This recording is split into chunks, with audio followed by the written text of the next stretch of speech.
Hey guys, it's Nick. Welcome back to the channel again. Today we're going to be going into some more in-depth FA Metalfoes combos, and I'm also going to be showing you guys how to play through certain types of disruption with the deck, and just kind of more or less show you guys some of the interactions that can be done. I personally believe that FA Metalfoes is a really good rogue deck, no matter what the format becomes. I know we just had a ban list release recently. We're going to be getting some new Yu-Gi-Oh product coming in the near future that will definitely impact the current meta, I feel. But despite all of that, I still feel that FA Metalfoes has a really good chance to compete as a rogue strategy, and I'm just going to show you guys a couple of plays and different combos and things that can be done with the deck that you guys might not know otherwise. So with that being said, let's go ahead and jump right in to some of these combos. For those of you that have seen my deck profile, and for those that haven't, I will leave the link in the description. We are playing a card called Anti-Human Intelligence Messiah, and I can't understate how amazing this card actually is.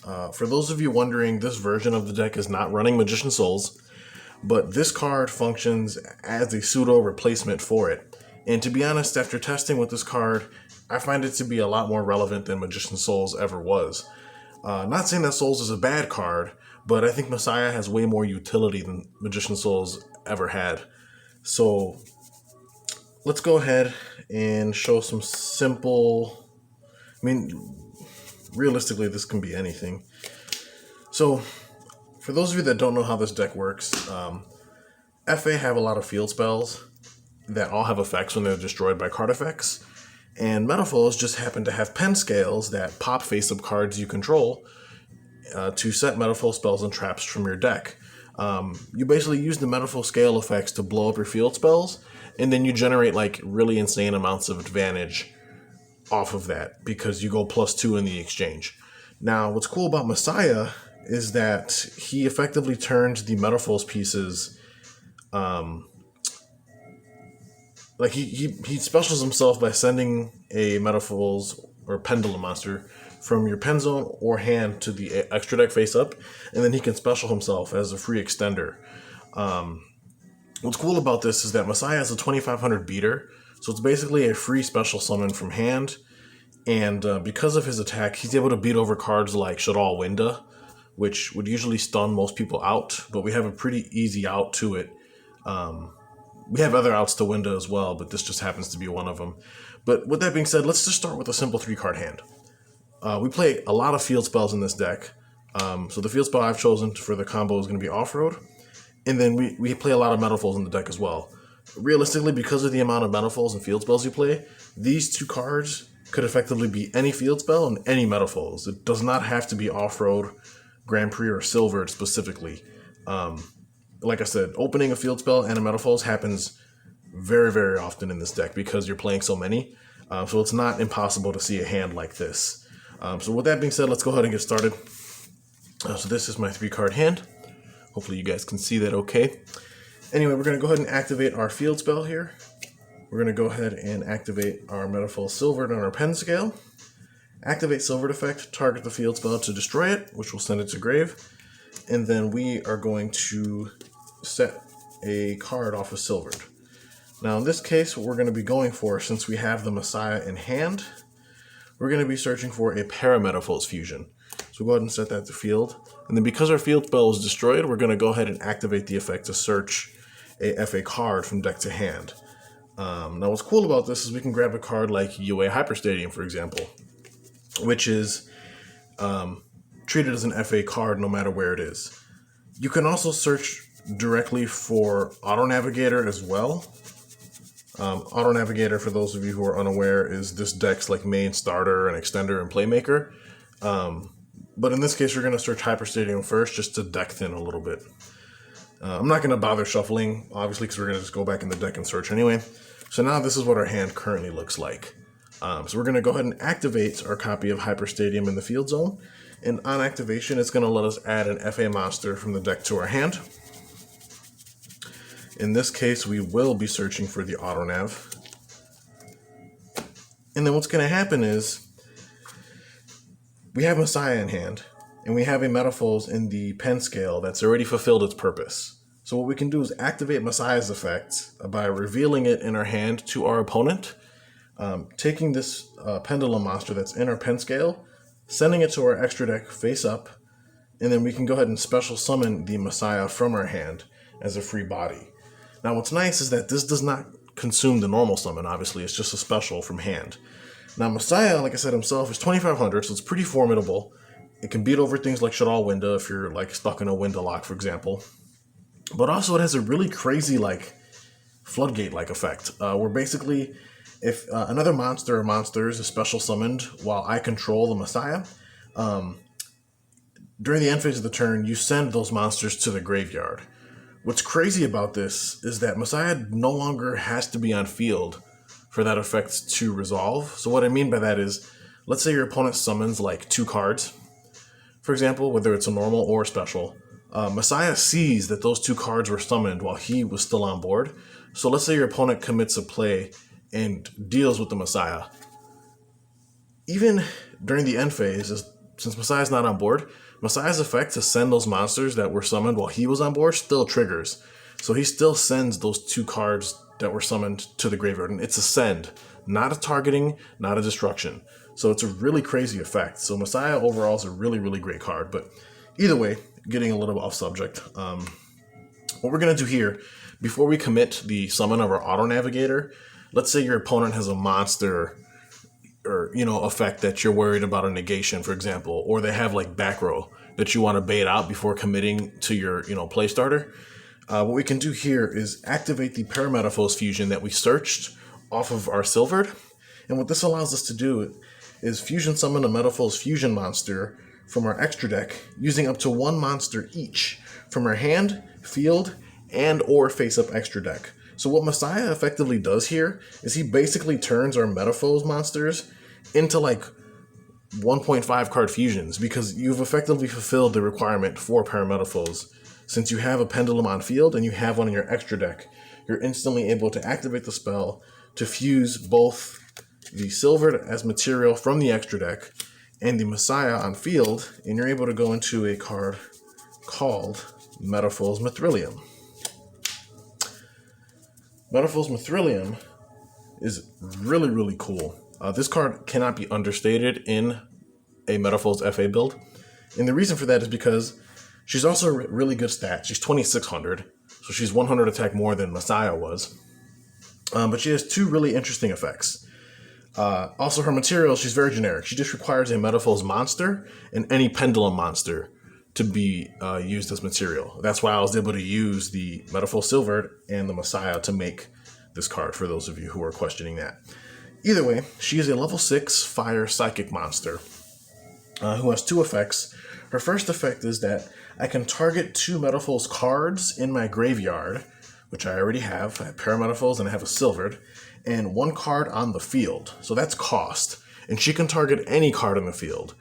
Assuming we're going first, she could even target UA Hyperstadium to bounce it back to our hand. That way next turn we can activate it again and get another search to help jumpstart our follow-up play.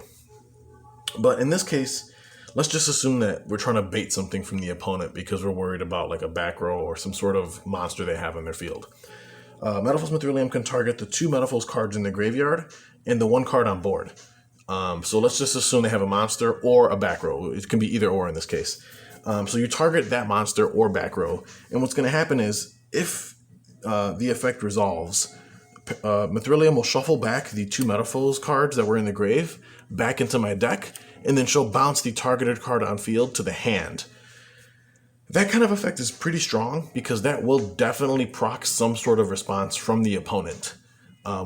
Like obviously if it's a monster that has some sort of negation effect, they're going to have to burn the negate on this effect, because if they don't, they're going to lose the card anyway. And the same thing with the back row. Maybe they'll chain the back row in response because they're worried about it, so they'll shotgun it early, or maybe they won't chain it and they'll just let it get bounced to hand. Either way, you're still getting rid of the card in the first place, which means that when you normal summon the auto nav that's still in your hand, that's one less thing you got to worry about.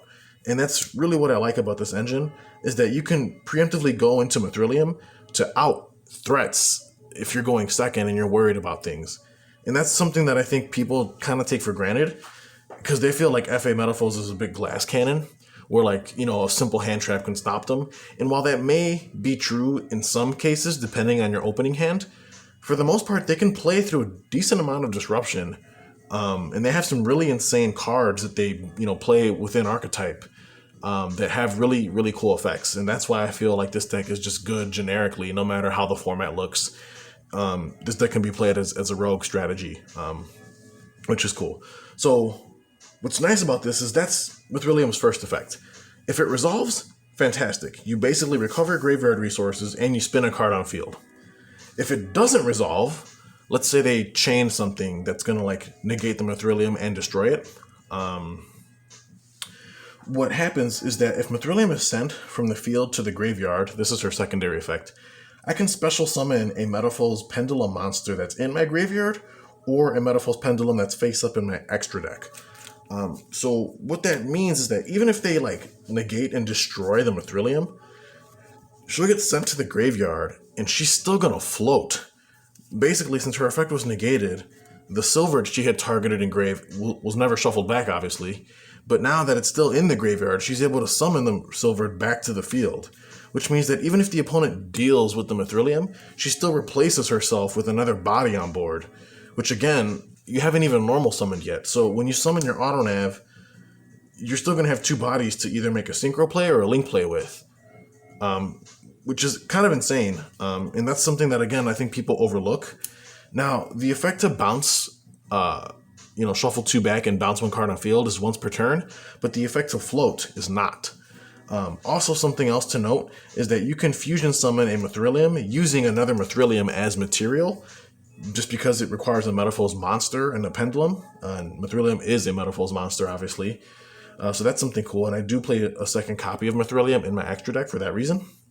Another cool thing is that you can use Mithrillium's first effect to target a Mithrillium in the graveyard and attempt to shuffle it back, which effectively starts like this loop where you can like loop Mithrillium into Mithrillium repeatedly, and it just gives you almost like an infinite resource engine. And then since the Mithrillium floats, like even if the opponent tries to break the loop, she'll still float into another body anyway, which is kind of crazy. And then again, she can special summon any Metalfoes Pendulum that's in the graveyard or that's face up in the extra deck. It doesn't necessarily have to be the one that you used as fusion material for it. So what that means is like if you had a Metalfoes in your graveyard already, and we play a whole bunch of them, obviously. I mean, we're on Steelin, we're on Bismugear, we're on, what else? Vanisher, Melcaster. So we play a lot of different Metalfoes monsters in here. She can revive back any of these. Vanisher is actually really crazy. If he's special summoned off of a Metalfoes effect, he can target a monster the opponent has on their field or in their graveyard and banish it. So like if you use Vanisher as material for Mithrillium, like it's just really nutty because if the Mithrillium gets outed, you float back into a monster that's going to try and disrupt the opponent a second time. But again, that's like a niche interaction. I mean, it does come up sometimes, but like I said, just keep in mind that Mithrillium's floating effect, she can bring back any Metalfoes that's in the graveyard or face-up extra deck. It doesn't have to be the one that was used as material necessarily. So that's just something to note. And again, we were doing all of this before even committing to the normal. So that's what I'm saying when like you can really bait or force interaction from the opponent, which I think is really, really cool and just kind of heightens the deck's resiliency to things. With that being said, however, let's just assume that Mithrillium resolved normally. So what would effectively happen is, you shuffle your two Metalfoes cards back, you bounce a card on field. Now what you can do is you can now commit your normal summon to auto nav. Once you've baited out whatever was in the back row or the front row, for example, you can activate auto nav on summon, and what she'll do is she'll search you another field spell. In this case, we'll grab a City Grand Prix. The searches off of auto nav are great. What you want to search really depends on what's in your hand currently and what field spell you've already popped this turn, if any. Because even though the field spells don't have once per turn on activation, with the exception of Hyper Stadium, because this can only be activated once per turn, The other ones don't have that problem. Their restriction is that their floating effects can only be used once per turn per copy. So, like, let's say, in this example, I used Off-Road's Grand Prix Graveyard effect already. Then when I summon an Autonav, I probably don't want to search an Off-Road Grand Prix. I want to search whatever field spell I didn't already use, if that makes sense. So with that being said, now we summon the Autonav, she gets us access to our field spell. Now from here, there's a few things we can do. If the Mithrillium survived, she's a level 6 and Autonav's a level 1 currently. So we can literally synchro summon here. Using these 2 cards as material. And we can synchro for a Wind Pegasus at Ignister. And then, we can more back row. We can synchro summon into a Cyber's Quantum Dragon, for example. Really great card. Is able to just spin anything it battles into. This can even out Dragoon, which is pretty funny. Or we can synchro summon into our best friend, FA Dawn Dragster. So these are the level 7 targets we're playing. And again, even if we use Mithrillium as the material, she's being sent from field to grave, so Mithrillium will still float, assuming you have a valid target in the grave or in the face-up extra deck to summon. Or, alternatively, we can... Well, what's cool about this too is we can actually use the secondary effect of Hyperstadium.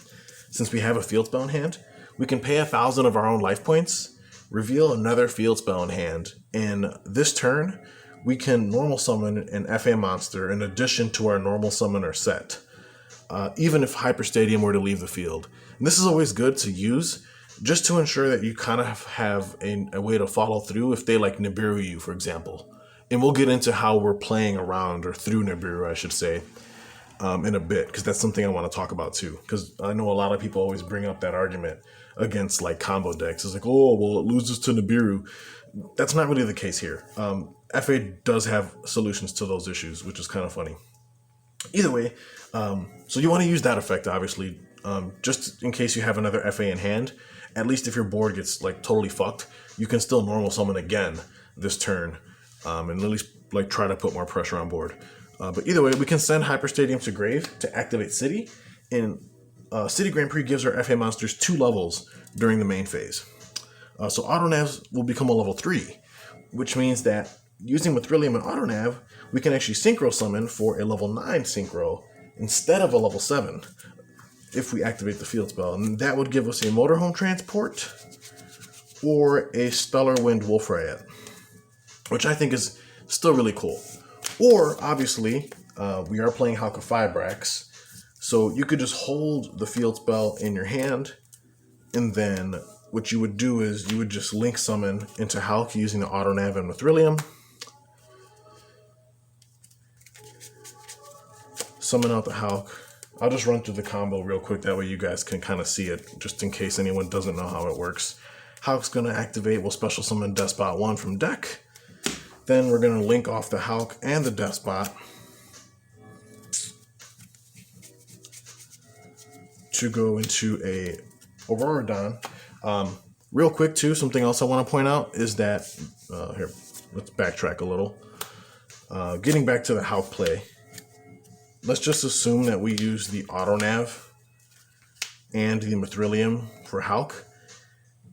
If we didn't use Mithrillium's effects to target 2 Metalfoes in our grave and bounce a card, we would effectively still have a Metalfoes monster in our graveyard, obviously. So what would happen is when we link summon the Mithrillium and Autonav to summon Halq, Halq would be Chainlink 1, but Mithrillium would be Chainlink 2, and she can actually special summon a monster, a Metalfoes monster that's in our grave or extra deck as Chainlink 2. So what that means is that prevents the Halq from being ashed or gamma'd or Ghost Ogre, for example. So you're able to chain block the Halq in this deck, which is also something that I feel, people undervalue. Being able to chain block Halq to ensure it resolves is kind of like cool. And it's something that I think most people won't expect the deck to be able to do. And that's another thing that I want to bring up, because a lot of people say, oh, well, if you stop Halq, you stop the deck. Well, that's not the case. I mean, we don't have to go into Halq, obviously. I just showed you the plays you can make without even using it. But if you do go into Halq, at least you do have a way inherently to chain block it without going out of your way. You're not jumping through extra hoops just to chain block Halq. Like, you're just summoning a monster that naturally floats when it leaves. which is still part of her combo. But either way, in this case, we're not going to chain block the Halq. We're just going to resolve the combo normally. Summon out Despot. Link these off for the Auroradon. Mecha Phantom Beast Auroradon effect. Summon out 3 Mecha Phantom Beast tokens. Special summon the Despot from the graveyard with its own effect. Then we're going to synchro using a token and Despot 1 for a level 4. And I think we'll go ahead and grab a Quandax. Then we'll go Auroradon effect, tributing 2 monsters on our field to special summon a Mecha Phantom Beast monster out of our deck. And I think that'll be a Coltwing. Coltwing effect to trigger to special summon 2 Mecha Phantom Beast tokens, which will trigger Despot 1 a second time. Keep in mind Coltwing is right now a level 10 monster because he gains levels equal to the combined level of Mecha Phantom Beast tokens on field. But now we can actually go Quandax and a token to synchro for 7. That'll give us our Dawn Dragster, which is a spell trap negate. Now our Coltwing's actually level 7 now, because we have 1 less token. So we can synchro the Despot and the Coltwing, who's level 7, for a level 8 synchro monster. In this case, Borreload Savage. Savage effect, target Halq in the graveyard, equip Halq to Savage, giving Borreload, 2 counters. And now what we can do is send Hyper Stadium to the graveyard, activate a City Grand Prix. It's going to give 2 levels to our Dawn Dragster here, making him a level 9. And now we can use the secondary effect of our FA Auto Navigator Engrave, targeting the Dawn since it has a level higher than its original. We'll special summon Autonav by targeting the Dawn and reducing its level to the original, and then Autonav's level becomes the amount reduced. And this is what confuses a lot of people, is that Autonav's level becomes what she took away from Dawn. She doesn't gain the levels, because if she gained the levels, then she would effectively be level 3 here instead of level 2. But she's currently a level 2 tuner, and the field spell level buffing effect doesn't apply to her in this case because her level changes after she's been summoned, so it overrides the levels that the field spell would be giving her in this case. With that being said, she's treated as a level 2 tuner currently, and we have a level 3 non-tuner. So we're going to go ahead and synchro summon again using our Autonav and the token to make our Garden Rose Flora, who in my opinion is probably an honorary FA monster at this point. What she does is she can blow up a card in the field zone to special summon a level 2 Rose token in attack position to your field. Keep in mind, when your FA field spell gets blown up, or destroyed, I should say, it floats on destruction. So now we can search another card to our hand, an FA card, and we can grab anything. I mean, if we use the double summon effect of our Hyper Stadium, we can literally search like a Hang On Mock and then just normal summon it here just to put even more pressure on board. We can also search for another field spell, or we can search for an FA test run, which is like a Zodiac Trident, except it doesn't target to destroy, which is insane. It's a non-target destruction. So you have the opportunity here to go like super plus. In this case, we'll just search a test run. Just showing a random example. Now Dawn Dragster he was level 7. When the field spell was popped, the 2 levels it was giving him were taken away, so he briefly dropped down to level 5. But because we resolved the graveyard effect of the FA City, that's treated as an FA spell effect, so he gained a level back. So in reality, the Dawn Dragster here is currently level 6. And then we have the Flora, who can quick synchro on the opponent's turn, and then a level 2 token. So right here we can set our test run, and we pretty much have 3 forms of disruption off of our 3-card starting hand, and technically 4 forms of disruption if you count the Flora, because she's able to quick sync. So she can quick sync using herself and the token for any level 7 we play, which could be Wind Pegasus or Quantum, so that's considered another disruption obviously. Or if we use the Dawn Dragster's effect to negate a spell trap, he loses 2 levels. And then if we use Test Run, he'll gain a level, which, assuming we did both, he would effectively be at level 5, which means then if we use Flora, we can synchro using Flora and our level 5 Dawn Dragster, and we would go into our Ruddy Rose Dragon here. And then since Ruddy Rose is actually made with a plant synchro, not only do we banish both players' graveyards, we also nuke the board, which is cool. However, I will tell you that moving forward, I believe we're going to be getting Baroness, that level 10 Warrior Synchro monster, pretty soon. So when that does come out, I will be replacing Ruddy Rose for the Baroness. But for now, we're playing Ruddy, and it's worked out fine. But this is just an example of like a board we can make just with that simple 3-card opener. And I just wanted to talk a little bit about, you know, the things we can do to help, like chain block Halq, for example. And I think it's a pretty formidable board. And mind you, like, we would have had 2 other cards in our hand, assuming we went first, or 3 other cards in our hand, assuming we went second. So that 3-card combo I showed you led to this. We would still have 3 more cards in our hand. And what's even more crazy is, like, even if they outed your board or stopped you, like, they could have Nibiru'd you, for example. Like, if the opponent tries to nib you and give, you know, you tribute your field, and they give you the token. Here, so let's just say we get nibbed, right? Midway through our combo. Because they would have to nib us before we get to Savage. Otherwise, we could just use Savage to negate the Nibiru. If they Nibiru'd us, so opponent slaps a Nibiru down, we get the Nibiru token. What we can do in this case, assuming we had another Metalfoes in hand, which, again, we're going to be drawing a lot of Metalfoes because we play a copious amounts of them. For example, we're on triple copies of Bismugear. We're on double Steelin, double Silvered, 1 Melcaster, 1 Vanisher in the main. So that's like, what, I think 9 names in total in a 44-card deck. Yeah, 42? Damn, I don't even know how many cards. I think it's 42. Either way, you get the gist. Like, you're playing a lot of Metalfoes names, so the likelihood of you opening multiple Metalfoes cards is pretty high. With that being said,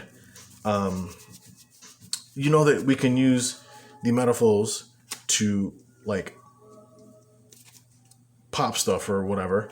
So we can scale a Metalfoes in the event that we get nibbed, blow up a field spell. We're going to set... We can either, depending on what we need, because what we're going to do is we're going to be fusing with the Nibiru token. And I'm going to show you guys how exactly that's being done. Why can I never find the cards that I'm looking for when I'm searching the deck? Kind of of course, it's all the way at the back. We play Parametalfoes Fusion and the original Metalfoes Fusion, right? We play a card in our extra deck called Full Metalfoes Alcahest. For those of you who are unaware, Alcahest's fusion requirements are a Metalfoes monster and a normal monster. Since the opponent gave us a Nibiru token, the token's treated as a normal monster on field.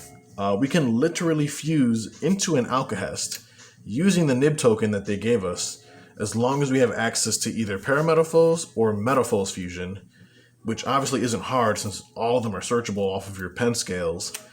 And we can literally just fuse the token away and the other Metalfoes that would either be in our hand, in the case of fusion or field, and then, or in the extra deck face up. Because if we use Parametalfoes, we can fuse using materials from there. And we can literally fuse away our Metalfoes and the token, make an Alcahest. So even though they Nibiru'd us, we can still make a disruption through it. And then, assuming we use Metalfoes Fusion to do it, we can shuffle the Metalfoes Fusion back to draw another card. And then, if we went down the line of using the double summon effect for our field spell, again, where the hell is it?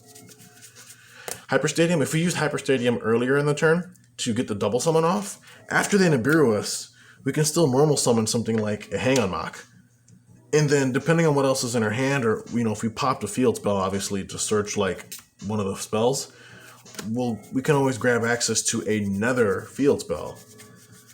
Take, for example, City. Then we can activate City, and this is assuming they nibbed us. That'll give Hang on Mock 2 levels, and then because the spell is activated, Hang on Mock gains a 3rd level, making it 7, getting its Macro Cosmos effect online. A one-sided macro, I should say. And because City Grand Prix is on board, he also cannot be targeted by card effects. So even if they nib you, you can still end on